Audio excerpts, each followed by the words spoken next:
करती हूँ। छठ पूजा गीत अच्छा लगेगा तो लाइक कीजिएगा, नए मेरे चैनल पर तो सब्सक्राइब कीजिएगा और कमेंट में बताइएगा कैसा लगा मेरा गीत। प्लीज़ आप लोग सपोर्ट ज़रूर कीजिएगा मुझे। जय छठी मैया।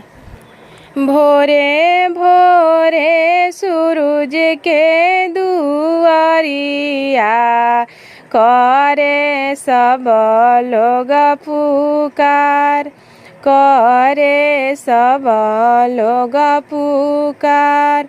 भोरे भोरे आदित्य के दुआरिया करे सब लोग पुकार, करे सब लोग पुकार।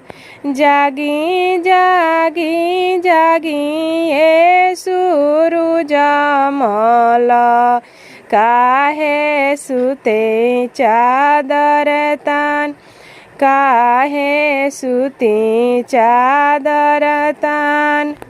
रौरे दर्शन लागी सूरज मल, दुआरा लागल बाबरात, दुआरा लागल बाबरात।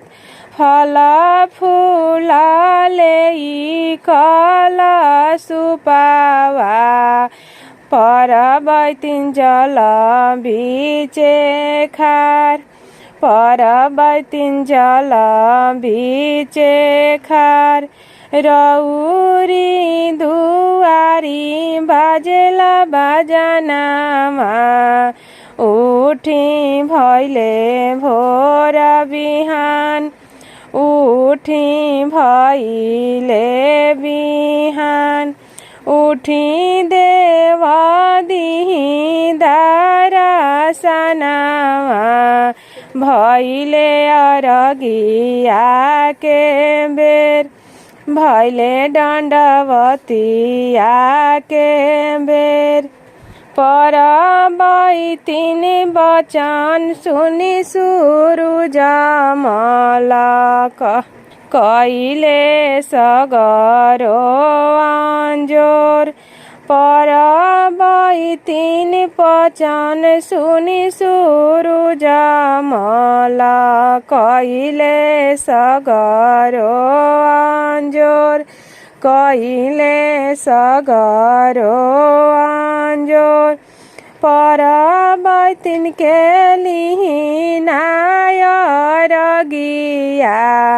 दिही आपन आशीर्वाद, दिही आपन आशीर्वाद।